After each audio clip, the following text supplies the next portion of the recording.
ठीक शुरू। आज हम लोग मुस्लिम विधि के अंतर्गत यूनिट 5 जो आखिरी यूनिट है उसके अंतर्गत वसीयत के बारे में चर्चा करेंगे। पिछली कक्षा में हम दान तक यानी कि हिबा तक आप लोगों को पढ़ा चुके थे। तो वसीयत भी संपत्ति अंतरण का एक तरीका है।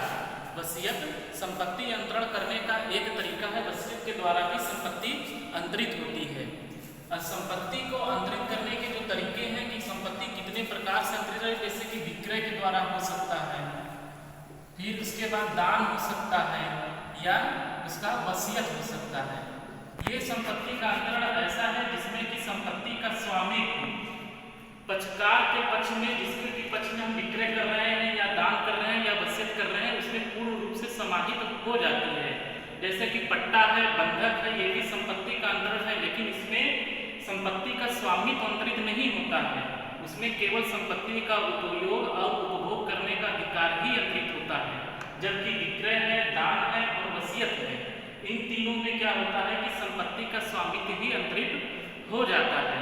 तो जैसा कि हमने दान में बताया था कि जो विक्रय है, विक्रय तो प्रतिफल सहित अंतरण है। विक्रय यह प्रतिफल सहित अंतरण है।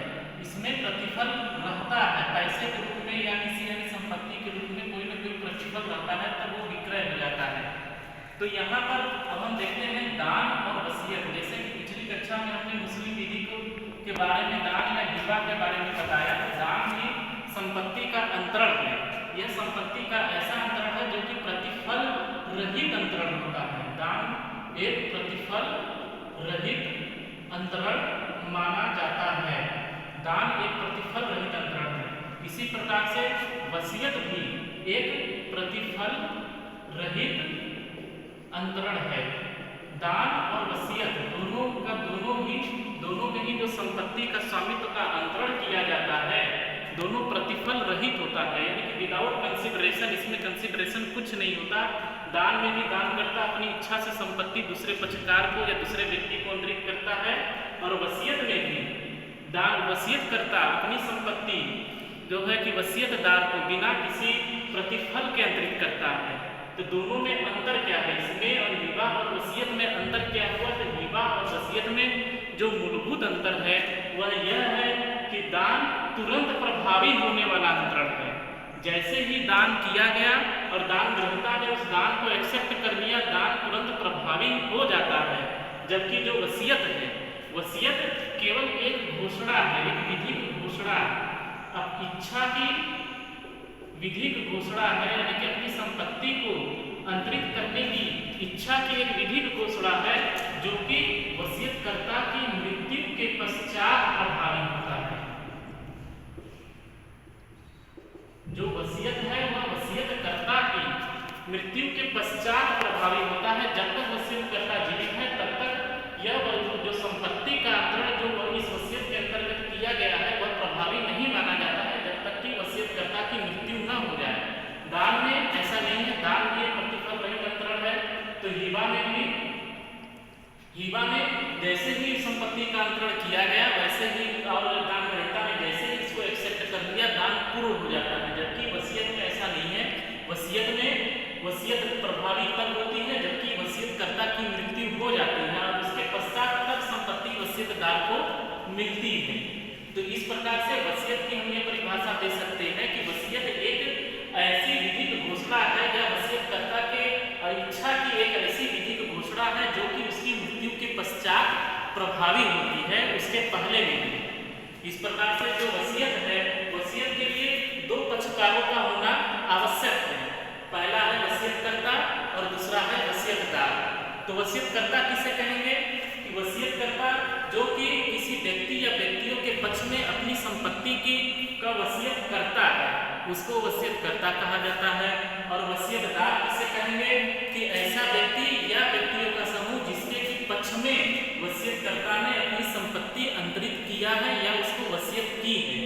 तो जिसके पक्ष में वसीयत किया जाता है उसे वसीयतदार कहा जाता है।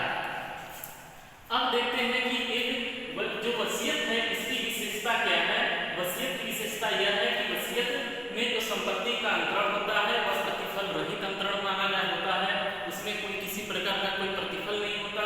जो वसीयत है वह वसीयतकर्ता की मृत्यु के पश्चात प्रभावी होता है, उसके पहले प्रभावी नहीं होता।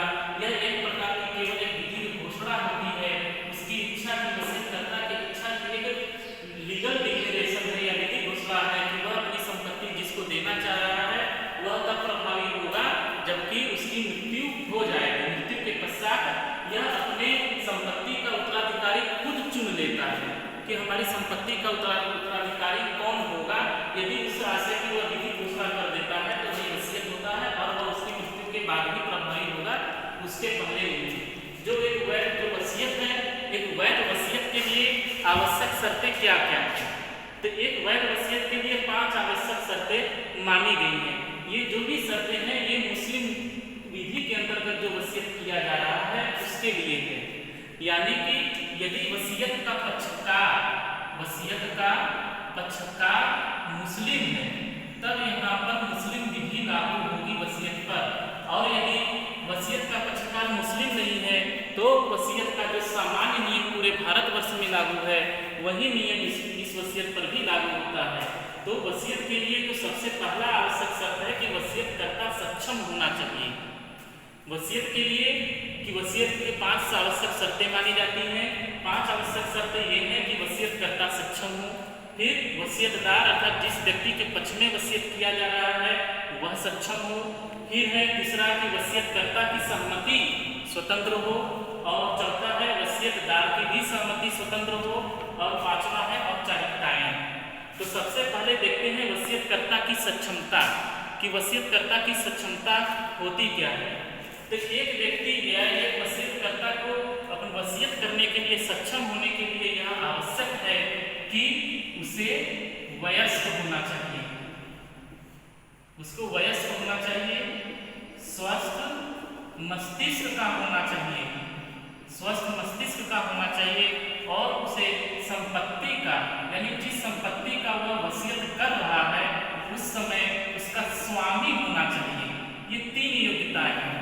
तो सक्षम वसीयतकर्ता सक्षम है, इसके लिए वयस्क और स्वस्थ मस्तिष्क होना चाहिए। वयस्क होना चाहिए, वयस्क का मतलब कि कम से कम 18 वर्ष की आयु का होना चाहिए। अब ये सक्षमता के बारे में, सक्षमता का तात्पर्य यहाँ पर वही होगा जो कि भारतीय संविदा अधिनियम 1872 की धारा 11 में संविदा करने के लिए जो पक्षकारों की सक्षमता बताई गई है वही सक्षमता यहाँ पर वसीयतकर्ता के लिए भी लागू होगी। तो धारा 11 में ये बताया गया है कि संविदा करने के लिए पक्षकार सक्षम तब होंगे जबकि वह वयस्क है, स्वस्थ मस्तिष्क का है और उस संविदा के प्रभाव को वह समझ रहा है, साथ ही साथ उसको जिस विधि के अधीन हुआ है उसके अधीन उसको निर्धारित संविदा करने के अयोग्य घोषित नहीं किया गया है। तो वो सारी चीजें सक्षमता की इस वसीयतकर्ता पर भी लागू होंगी।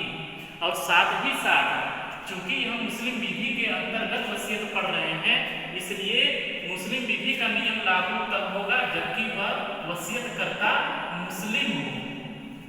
तो मुस्लिम विधि का वसीयत का नियम लागू तभी होता है जबकि जो वसीयत करता है वह वसीयतकर्ता मुस्लिम हो, वयस्क हो, स्वस्थ मस्तिष्क का हो और वह वसीयत करते समय संपत्ति का स्वामी हो। तो मुस्लिम विधि का नियम वसीयत का तभी लागू होगा जबकि वसीयतकर्ता मुस्लिम होगा, तब लागू होगा। यदि वसीयतकर्ता मुस्लिम नहीं है, हिंदू है, ईसाई है, पारसी है, तब यह मुस्लिम विधि का नियम इसके ऊपर लागू नहीं होगा। तो वसीयतकर्ता को मुस्लिम होना भी अनिवार्य है। यहाँ वयस्कता का मतलब 18 वर्ष का होना चाहिए कम से कम, उसको स्वस्थ मस्तिष्क का होना चाहिए। स्वस्थ मस्तिष्क का मतलब है कि वह जो वसीयत कर रहा है उस वसीयत के विधिक प्रभाव को वह जान रहा है कि इसका विधिक प्रभाव क्या होगा, तब उसको माना जाएगा कि वह स्वस्थ मस्तिष्क का है। स्वस्थ मस्तिष्क को भारतीय संविदा अधिनियम की धारा 12 में बताया गया है। तो धारा 12 में स्वस्थ मस्तिष्क का जो आशय संविदा अधिनियम की धारा 12 में बताया गया है उसका आशय यहाँ पर वही है, स्वस्थ मस्तिष्क धारा 12 संविदा अधिनियम का। साथ ही साथ वसीयत करते समय वसीयतकर्ता को सक्षम भी होना चाहिए या संपत्ति का स्वामी होना चाहिए। यदि कोई व्यक्ति ऐसा है या वसीयतकर्ता किसी ऐसी संपत्ति का वसीयत कर रहा है जिसका कि वह स्वामी नहीं है, केवल वह उसका उपयोग या उपभोग करता है या संपत्ति उसके केवल कब्जे में है, तो उस अपने कब्जे में जो उसकी संपत्ति है वह कब्जे में आई हुई संपत्ति का वसीयत नहीं कर सकता है। वसीयत वह उसी संपत्ति का कर सकता है जो कि वो खुद की संपत्ति का नहीं, उस संपत्ति का वह स्वामी होगा तभी कर सकता है, अन्यथा नहीं कर सकता। अब दूसरी जो आवश्यक शर्त है वसीयत की कि वसीयतदार भी सक्षम हो। तो वसीयतदार की सक्षमता केवल और केवल मात्र एक है। वसीयतदार की मुस्लिम विधि के अंतर्गत जो वसीयतदार है, वसीयतदार